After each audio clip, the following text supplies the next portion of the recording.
รถจักรไอน้ำแปซิฟิกหมายเลข824และ850รุ่นหลังสงครามโลกครั้งที่2ซึ่งปัจจุบันเก็บรักษาและซ่อมบำรุงอย่างดีณโรงรถจักรธนบุรีโดยนำออกมาให้บริการแก่ประชาชนเฉพาะใน7โอกาสพิเศษเท่านั้นถือเป็นอีกหนึ่งกิจกรรมท่องเที่ยวเชิงประวัติศาสตร์ที่ได้รับความนิยมอย่างต่อเนื่องจังหวัดตรังจัดกิจกรรมน้อมรำลึกถึงพระมหากรุณาธิคุณของในหลวงรัชกาลที่9ที่ทรงปฏิบัติพระราชกรณียกิจตลอดรัชสมัยของพระองค์เพื่อประโยชน์ของประเทศไทยและประชาชนไทยอย่างแท้จริงนายทรงกรดสว่างวงศ์ผู้ว่าราชการจังหวัดตรังนำข้าราชการและประชาชนร่วมพิธีเจริญพระพุทธมนต์และทำบุญตักบาตรถวายพระราชกุศลพร้อมพิธีวางผ่านพุ่มดอกไม้สดถวายราชสักการะน้อมรำลึกในพระมหากรุณาธิคุณอันหาที่สุดมิได้เนื่องในวันคล้ายวันพระราชสมภพของพระบาทสมเด็จพระบรมชนกาธิเบศรมหาภูมิพลอดุลยเดชมหาราชบรมนาถบพิตรวันชาติและวันพ่อแห่งชาติณหอประชุมจังหวัดตรังก่อนจัดกิจกรรมจิตอาสาพัฒนาใน10อำเภอทั้งนี้พระบาทสมเด็จพระบรมชนกาธิเบศรมหาภูมิพลอดุลยเดชมหาราชบรมนาถบพิตรได้เสด็จพระราชดำเนินมายังจังหวัดตรังระหว่างวันที่16และ17มีนาคม2502ทำให้ประชาชนชาวตรังใต้ร่มพระบารมีจักรีวงศ์ถือว่าวันที่5ธันวาคมเป็นวันสำคัญของประสบกนิกรชาวตรังที่จะได้ร่วมกันน้อมรำลึกถึงพระมหากรุณาธิคุณของพระองค์ท่านที่ทรงปฏิบัติพระราชกรณียกิจตลอดรัชสมัยของพระองค์เพื่อประโยชน์ของประเทศไทยและประชาชนไทยอย่างแท้จริงยศพรไกรศรีสวทตรังรายงานจบข่าวอานนท์นันตะสุคนอ่านรับฟังข่าวครั้งต่อไปเวลา 11:00 น.ติดตามข่าวที่นำเสนอไปแล้วได้ที่ www.thainews.prd.go.th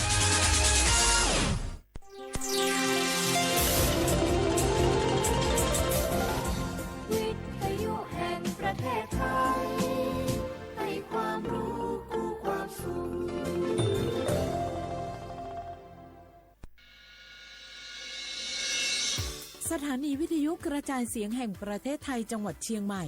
AM 1476 กิโลเฮิรตซ์สถานีวิทยุภาคภาษาชาติพันธุ์แห่งเดียวในประเทศไทยที่มีความทันสมัยเชื่อถือได้สร้างอัตลักษณ์กลุ่มชาติพันธุ์สู่สากล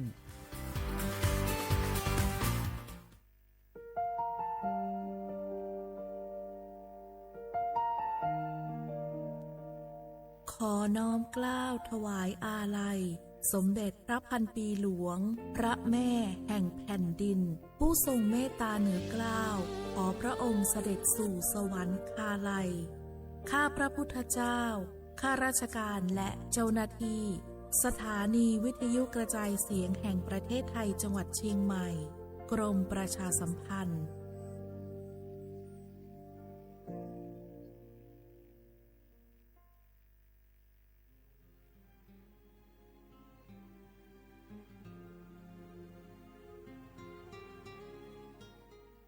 This is a moment of profound grief for the Kingdom of Thailand.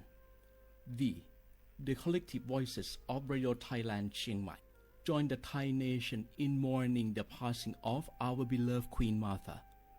Her Majesty Queen Sirikit. Her life was a testament to the unwavering service, grace, and deep love for the Thai people. Our humble condolences and thoughts are with His Majesty the King, the royal family, and all the Thai people during this deeply sorrowful time. We will remember her forever.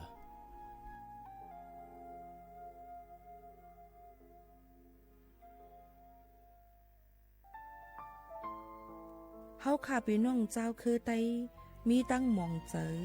อันเจ้านางหอคำสมเด็จพระนางเจ้าสิริกิติ์พระบรมราชินีนาถพระบรมราชชนนีพันปีหลวงเลยเข้าสวนหมักหักคำนนเพกว่าย้อนสู้เก่าตึงปันเฮาวิเย็นขวัญเงาเจ้าเฮาข้าฮอดถึงตีสุคติกัดเย็นเสกำเฮาข้าพี่น้องก้นคือไต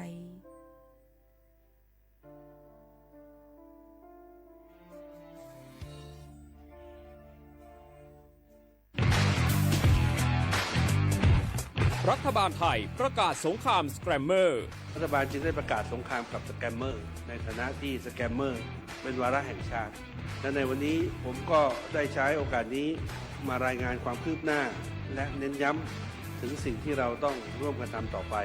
รัฐบาลได้จัดตั้งคณะกรรมการอำนวยการป้องกันและปราบปรามอาชญากรรมทางเทคโนโลยีขึ้นมาโดยมีผมเป็นประธานด้วยตนเองเพื่อให้ทุกหน่วยงานทำงานไปในทิศทางเดียวกันเราได้มีการลงนามบันทึกความเข้าใจระหว่าง 15 หน่วยงานหลักทั้งภาครัฐและภาคเอกชน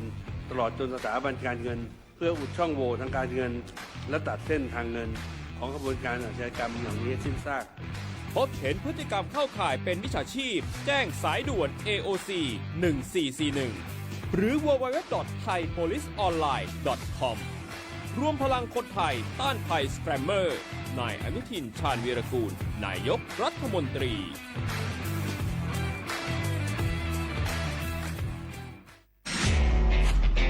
นายกย้ำให้ประชาชนยึดหลักไม่เชื่อไม่รีบไม่โอนป้องกันสแกมเมอร์ขอให้ความมั่นใจนะครับว่ารัฐบาลจะให้ความคุ้มครองผู้แจ้งเบาะแสอย่างเต็มที่และอยากจะขอย้ำอีกครั้งหนึ่งว่าให้แจ้งในช่องทางที่มีอำนาจหน้าที่โดยไม่รอช้าเพื่อให้เจ้าหน้าที่ได้ดำเนินการได้อย่างทันท่วงทีและถูกต้องตามกฎหมายขอให้พี่น้องประชาชนได้ยึดหลักเพียง3ข้อก็คือไม่เชื่อไม่รีบและไม่โอนซึ่งจะช่วยให้เรามีสติพิจารณาอย่างรอบคอบและจะป้องกันการถูกล่อลวงได้รวมพลังคนไทยต้านภัยสแกมเมอร์นายอนุทินชาญวีรกูลนายกรัฐมนตรี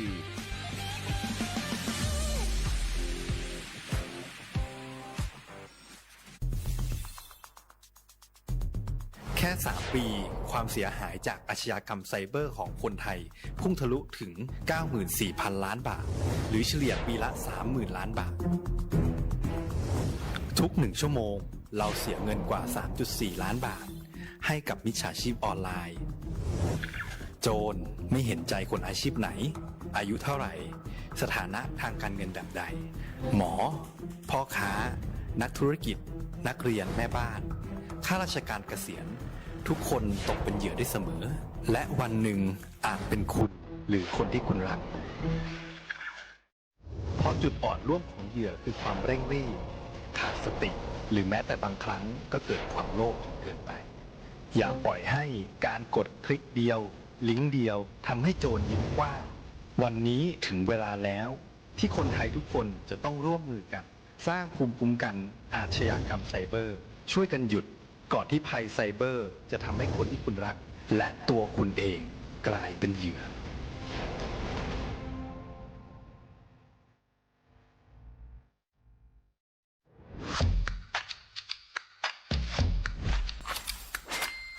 กลับมาแล้ววันนี้กับโครงการคนละครึ่ง plus รัฐออกครึ่งประชาชนออกครึ่งช่วยเศรษฐกิจไทยหมุนเวียนเติบโตถ้าเราช่วยกัน plus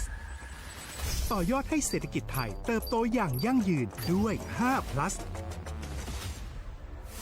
plus ที่ 1 เพิ่มช่วงอายุผู้เข้าร่วมโครงการจาก 18 ปีเป็น 16 ปี plus ที่ 2 เพิ่มวงเงินใช้จ่ายจาก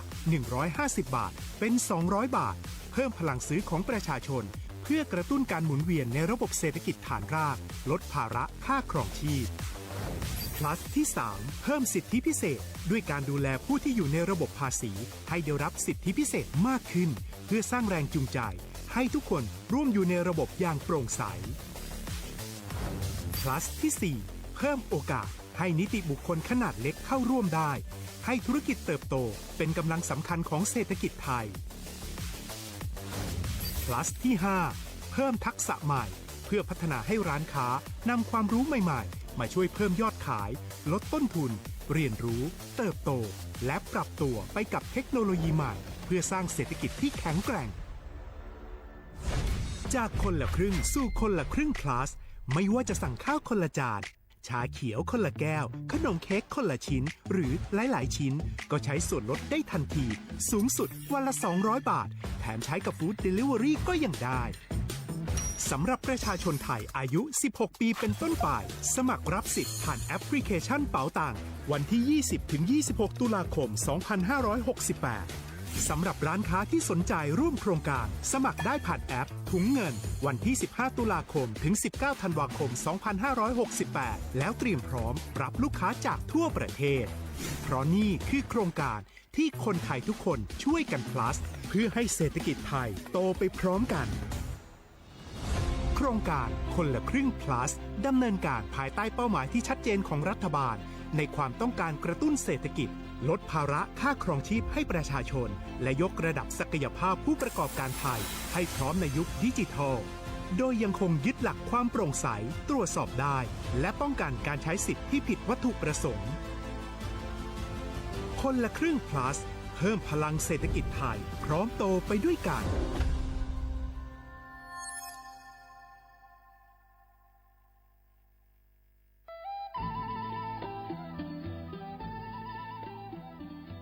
จังหวัดลำพูนโดยสำนักงานวัฒนธรรมจังหวัดลำพูนขอเชิญชวนทุกท่านร่วมย้อนวันวานสัมผัสมนต์เสน่ห์ตลาดวัฒนธรรมถนนสายวัฒนธรรมย่านเมืองเก่าข่วงพันปีถนนรถแก้วชวนมาชมชิมช็อปกับสินค้าพื้นเมืองของกินบ้านเฮามากกว่า100ร้านค้าพร้อมชมการแสดงศิลปะวัฒนธรรมล้านนาและกิจกรรมดีๆจากชุมชนท้องถิ่นทุกวันเสาร์และอาทิตย์ตั้งแต่วันที่25 ตุลาคม 2568 ถึง 4 มกราคม 2569 ระหว่างเวลา 14 นาฬิกาถึง 21 นาฬิกาณตลาดวัฒนธรรมถนนสายวัฒนธรรมย่านเมืองเก่าข่วงพันปีถนนรถแก้วอำเภอเมืองลำพูนจังหวัดลำพูนร่วมแต่งผ้าเมืองใส่เสื้อผ้าเมืองเดินย้อนวานๆเก็บภาพความประทับใจในย่านเมืองเก่าแล้วคุณจะหลงรักเสน่ห์เมืองลำพูนเส้นทางสายหมอกที่สวยที่สุดในเมืองแพร่กำลังรอทุกคนไปวิ่งด้วยกันครับทุกก้าวของคุณคือพลังของลมหายใจชวนเพื่อนชวนครอบครัวมาวิ่งฝ่าสายหมอกเพื่อโรงพยาบาลแพร่ในวันอาทิตย์ที่ 7 ธันวาคม 2568 บริเวณลานกิจกรรมหลังวัดพระธาตุช่อแฮมาร่วมกันส่งต่อพลังแห่งความดีเพราะทุกก้าวของคุณช่วยต่อชีวิตให้กับผู้ป่วยในโรงพยาบาลแพร่สมัครได้เลยวันนี้แล้วไปวิ่งด้วยกันในวันอาทิตย์ที่ 7 ธันวาคม 2568 พบกันบริเวณลานกิจกรรมหลังวัดพระธาตุช่อแฮนะครับ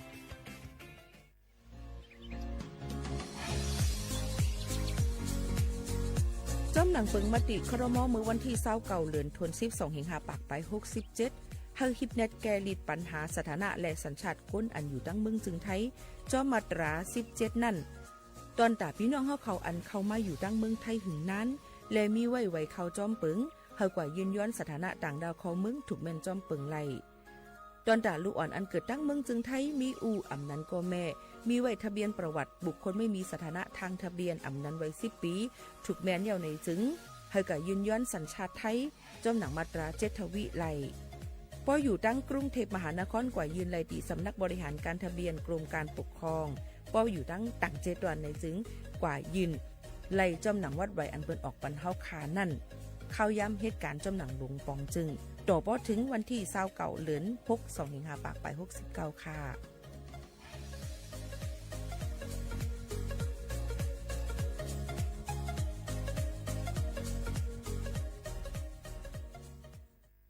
พี่น้องเขาสนใจใครปืนเผาผ่านตั้งห้องปล่อยเสียงสวทเก้งใหม่ปั่นตั้งหูห่มปาดังมีดังซื้อถ่อมแจ้งแล้งหลีกว่าไก่ในปืนตีเจดอนเก้งใหม่กับสืบมาเลยดี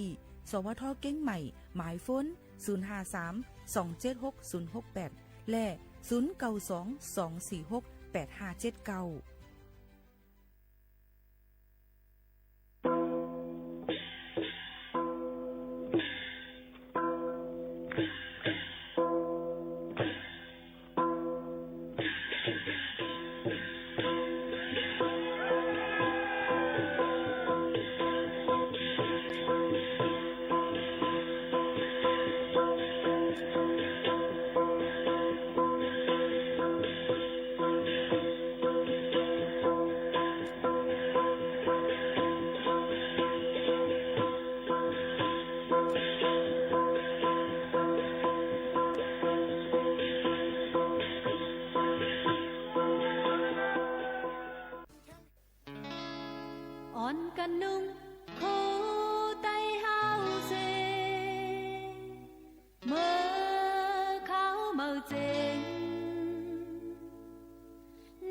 กันจูกันมาเนแหง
กันนุ่งโคไตเฮาเซเมื่อเขาเมาเจงแน่ร่มกันจูกันมาเนแหงไตคือยัง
เมื่อสุงค่ะเมื่อสุงปอไม่เป็นน้องพุงยินถ่อมเสียงใดดังเสียงกูก็กูก้นค่ะ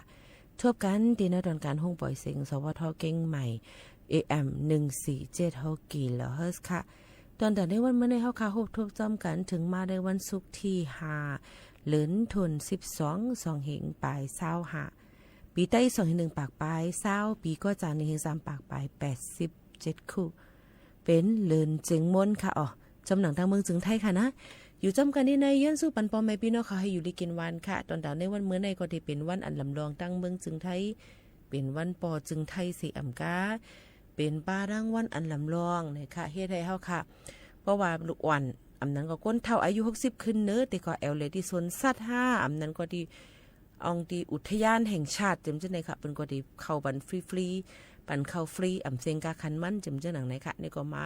เอาข่าวเงาฝากตอนจนถึงพ่อแม่พี่น้องเขาเยอะก็ให้วนขอบใจถึงกุ่งหมุนเงาจมุนอย่างคนละคำเนอะโดนที่เก่ากันกูก็กูคนตั้งหมดตั้งเสียงเสกัมในฝากตอนจนถึงพี่น้องเขาจังหนังเลยค่ะ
ค่ะอยู่เป็นอ้อยก้อยเซจอมกันที่ในตั้งหุ้งปล่อยเสียงหับการคุณซึ่งไทยสวทเวงเก้งใหม่ AM 147กิโลเฮิรตซ์ในวันลือการจึงไหนแหละ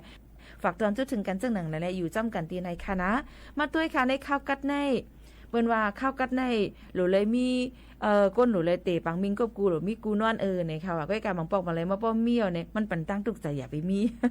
ถึงใจค่ะค่ะมาด้วยก่อนในข้าวกัดในค่ะหลายก็เดี๋ยวจังเป็นวัดพ้องมืออย่างก็ถึงมามือข้าวกัดเฮาเหล่ใกล้เป็นวัดฮัดเชิมจูกันมวยหมอกน้ำนายตันตกจุ่มลงเมืองด้วยปุ่มเข้าปองเพิ่งในก็มีน้ำหมอคณะอย่างเงี้ยหมอคณะอย่างเงี้ยเนี่ยค่ะ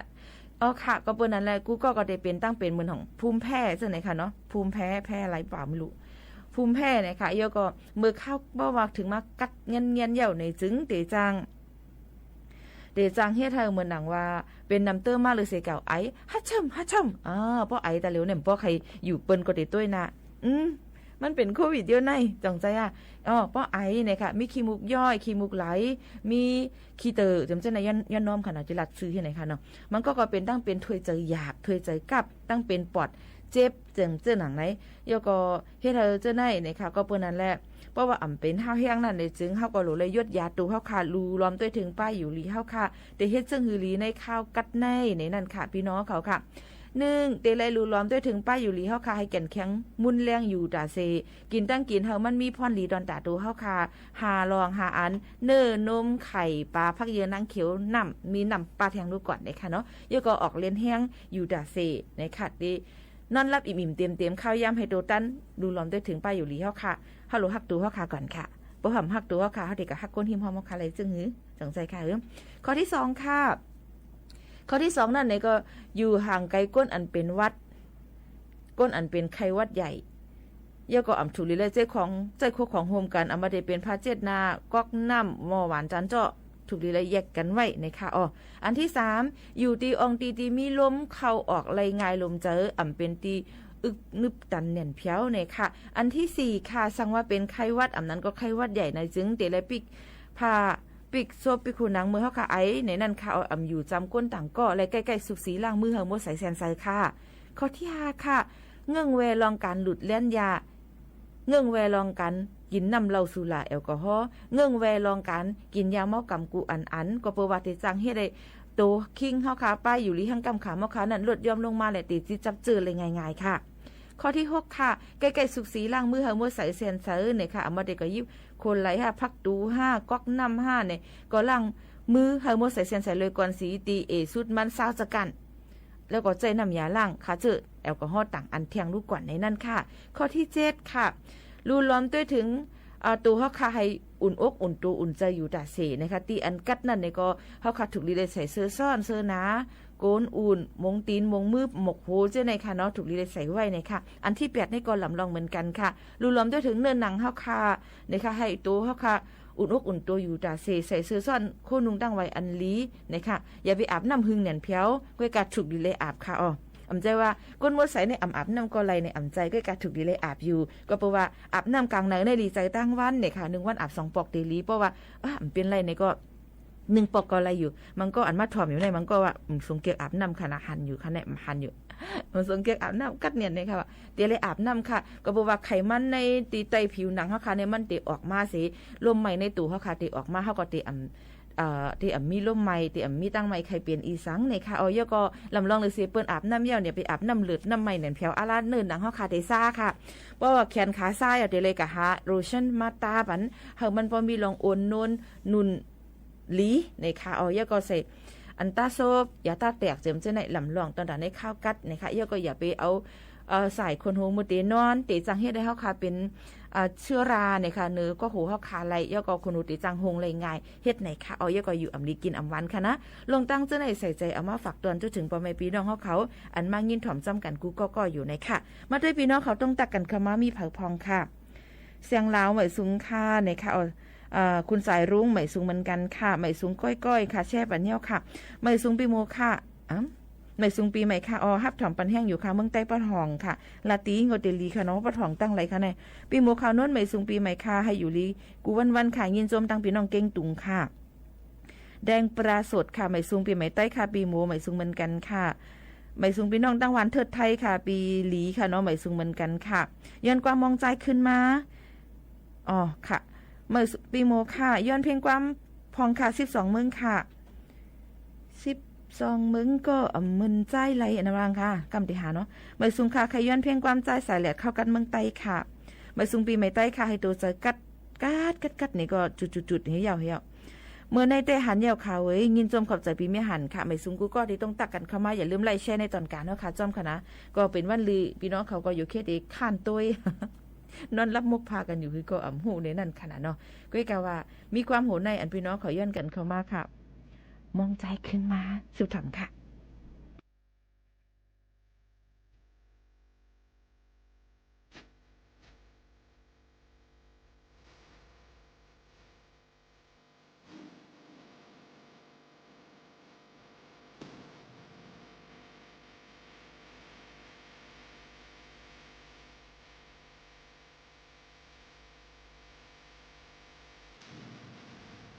วันนี้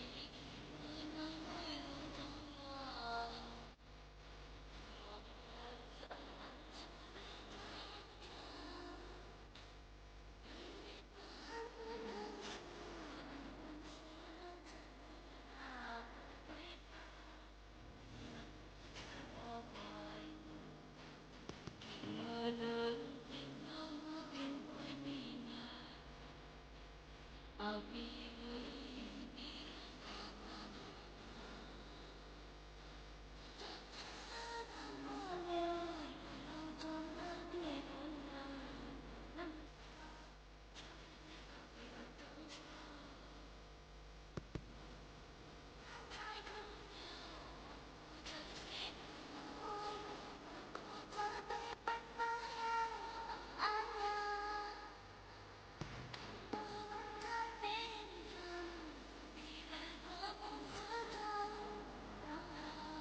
นัดว่า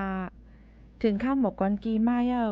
มีเหลือมองใจขึ้นมาเนี่ยค่ะพี่น้องขอย้อนกันเข้ามาทาง Facebook Live สวทเก้งใหม่ AM 147กิโลเฮิรตซ์ค่ะอยู่จอมข้าวป่าหมูขาวนุ่นตินไหนค่ะนะอยู่จำกันในวันลือการยันวันนั้นวันลือยาวจึงหนังในหางเฮียนแผนนิ่งกันไว้ค่ะวางแผนไว้เฮาได้กว่าเลตีเลยเฮาได้กว่าเลซึ่งฮือให้ไม่จ้างซื้อเฮาได้กว่าเลตีเลยอันบ่มีกวนกึนควันน้ำเงืองเวลองกาดที่กวนกึนควันน้ำค่ะนะยันเปิดสั่งนะเพราะว่าที่จับตั้งเป็นมาในยากันเป็นพุงเป็นกอยในค่ะนะอันนี้ก็ลำลองเหมือนกันในค่ะพี่น้องเขาค่ะพี่น้องเขาย้อนเข้ามาเจอฮักพามตาในก็มาเดี๋ยวมาเปิดปันให้เลยยินถ่อมตระหนักเพียงความใจก่อนค่ำในค่ะพี่น้องเขาค่ะแต่เร็วนั้นในก็เฮามาโดยลองทางห่างตาจัดปานกันรู้ก่อนในค่ะพี่น้องเขาป้อเปิ้นเฮ็ดผิดปอกหนึ่งในจึงเฮาก็เตเลยลาดเนเลยอยู่ค่ะป้อเปิ้นเฮ็ดผิดกว่าปอกกำสองแล้วก็เฮาก็เตลาเสปล่อยว่างขว้างปันเขาเลยอยู่ก้วยนางเก่าป้อเปิ้นเฮ็ดผิดแทงปอกกำ3เย้าในเตก็เฮาเตเลยปล่อยมือมัน8เย้าในว่าป้อซ้ำว่ากลุ่มเฮ็ดผิดอยู่ปอก1เย้าปอก1เสียก็เฮาซ้ำกลุ่มเลยจอมปล่อยว่างขว้างปันอยู่กูปอกป้อในจึงเตจางเฮ็ดให้เฮานั้นเลยตั้งเจ็บจำซ้ำห้อยเก่าปอก1เย้าก็ปอก1อยู่ก้วยหนังเก่าเนี่ยค่ะเพราะว่าลาดเนเลยก็ลาดเนเสเพราะว่าปล่อยว่างขว้างปันเลยก็ปล่อยว่างขว้างปันเสลีอยู่ก้วยค่ะเพราะว่าลาดก็เอาสังก็ถ่อมลาดก็ไล่ขว้างปันก็จางเหี่ยวในจึงกำเลือนสุดมาอันเฮาเตเลยเฮ็ดเฮาป้อหลีเสเปิ้นนั่นปล่อย8เสก็เหี่ยวละในลุมฟ้าหลงในคณะมีอีสังอันเฮาเตปล่อย8ไล่อยู่ที่ว่าตูเจ้าเก่าเฮานั่นเต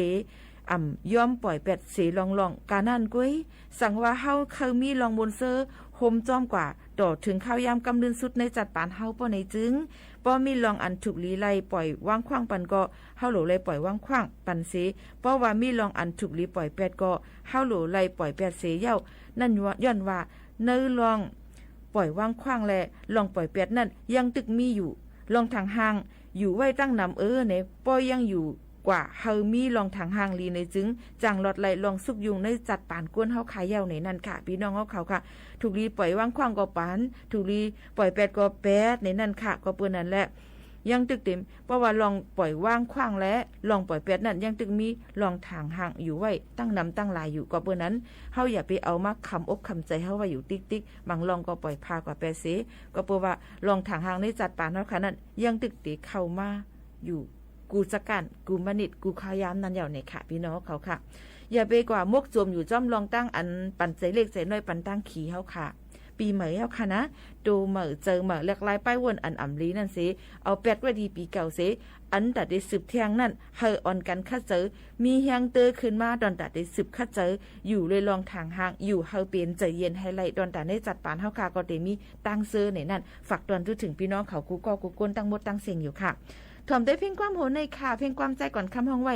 ใจฮักพามตาในค่ะเตเป็นฮักจึงนี่ล่ะสืบถ่อมจ้ำกันค่ะ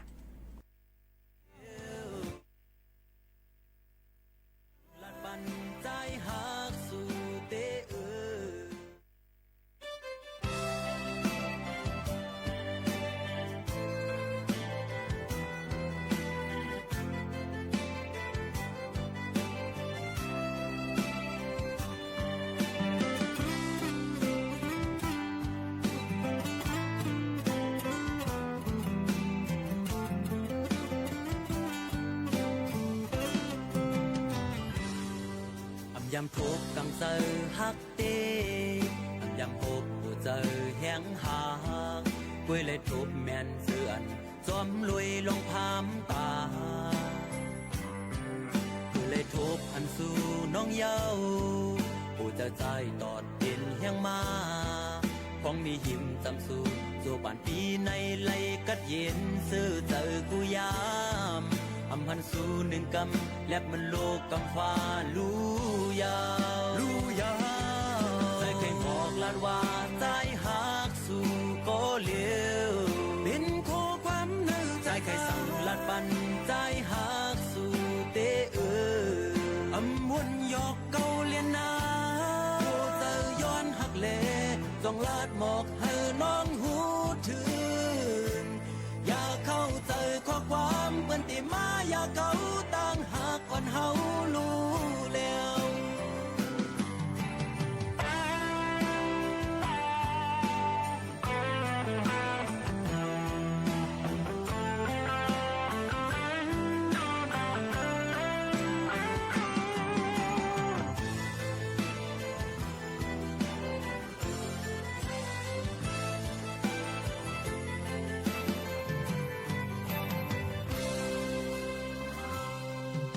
ยำทุบกังเจอฮักเต้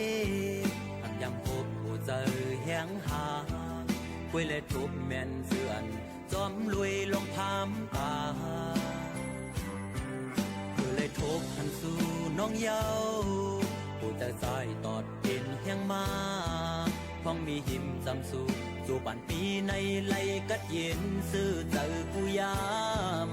มันสู่หนึ่งกำและมันโลกกำฟ้าลูยาใจเคยบอกลาดว่าใจหักสู่ก็เลี้ยวเป็นโคความนึกใจเคยสั่งลาดปันใจหักสู่เตมุ่นยอกเกาเลียนนาโอ้ใจย้อนหักเลต้องลาดหมอกให้น้องหูถึงอย่าเข้าใจข้อความเปิ้นที่มาอย่าเกาต้องหักก่อนเฮารู้แล้วอันปีลาดหมอกนี้ตั้งเสงเป็นกอบใจขานเจอสุดแลให้ยิงน้องพูดถึงลองอันตั้งหักมีเนื้อสู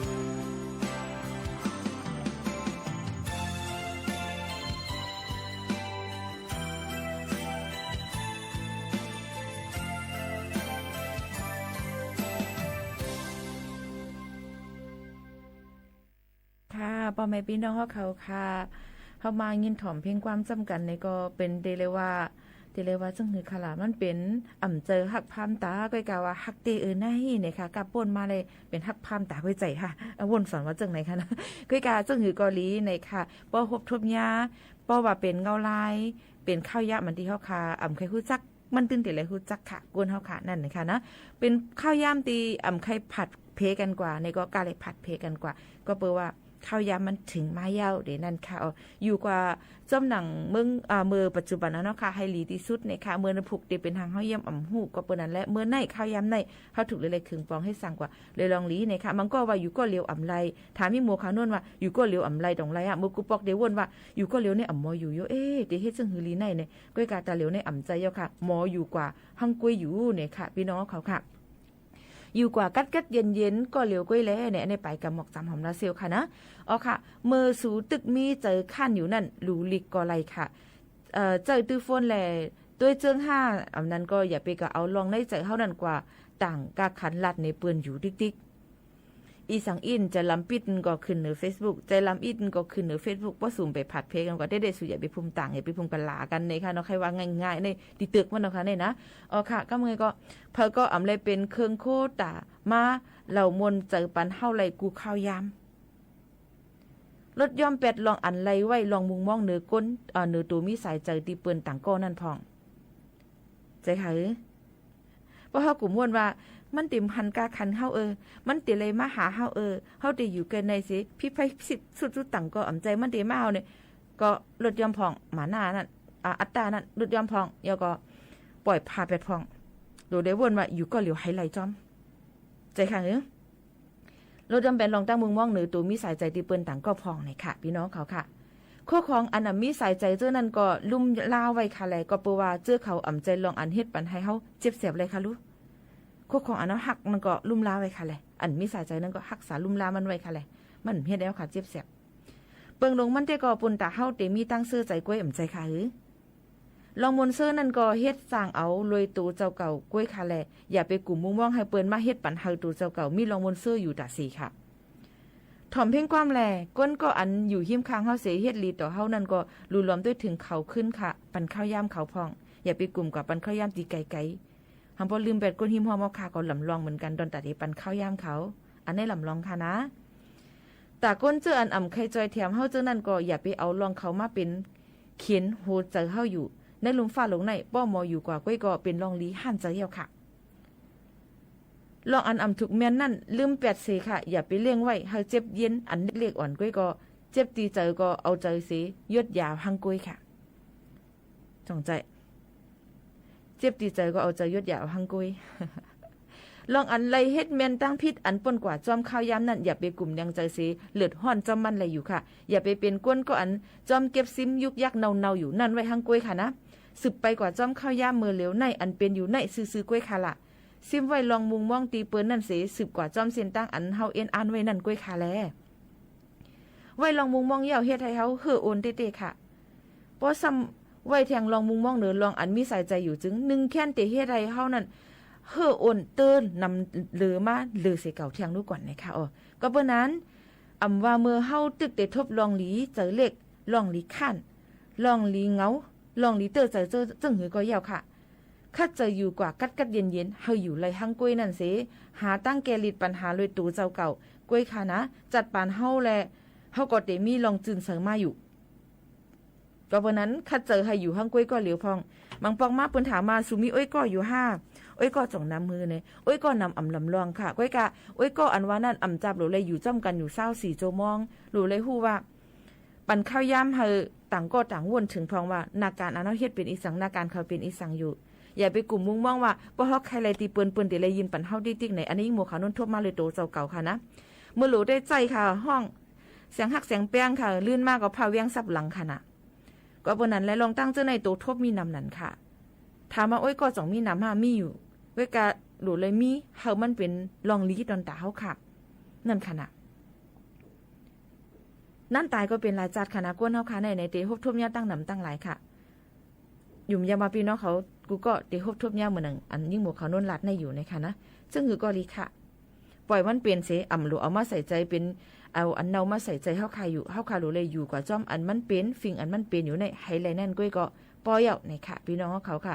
ยิ่งหมู่เขาโน่นส่งเก็บความหูในค่ะนะแลแค่เอามาฝากตอนถึงพี่น้องเขาเมียนกันตั้งข้าวกัดเจ้าหนังไหนจังที่มีไผสงเก็กเจ้ามีหมู่เขาโน่นฟองไทยบ่มีอย่าลืมในโคจักมาสูงมาปันโหจะเล็กๆก่อนก้อยก็ไหลในไล่เขาขาดีในค่ะนะปันแห้งใจตอนน่ะผู้จัดรายการค่ะนะกูก็ไม่หักค่ะ10นิดถ่อมจ้องกันค่ะ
เอาค่ะยินส้มขอบใจตอนดาพี่น้องเขากูก็กูก้นดังหมดดังเสียงค่ะ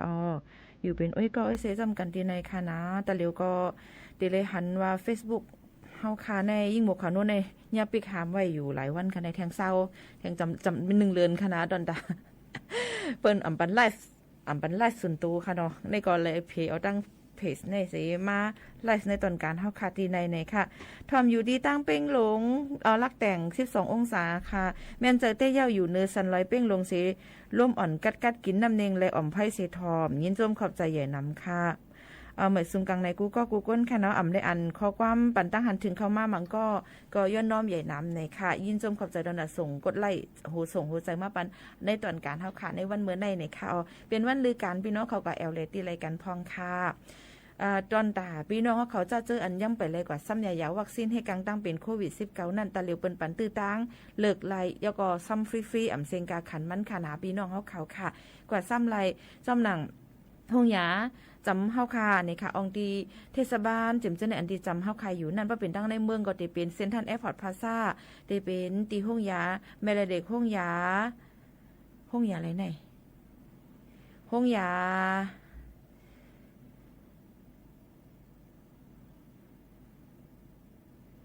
อะไรเที่ยงห้องยาประสาทห้องยานครพิงค์ศูนย์ประชุมนานาชาติจิมเจในค่ะนะพี่น้องเขาค่ะมีหลายตีหลายอันค่ะพี่น้องเขาค่ะก็ยินจมขอบใจอย่านำกูก็กูก้นค่ะปีข้ามองค์ว่าเห็นแน่เฮ็ดแกงอ่ำหันเฮียวในเขาใจค่ะเพราะหมูเขานั่นออกการในไลฟ์ยาวในขึ้นเขามากขึ้นในข้อความอันตั้งเนื้อว่านั่นในตีอ่ำหันค่ะย้อนน้อมอย่านำอันนั้นก็เตเลยกับด้วยแทงต่างตีค่ะฮะดอ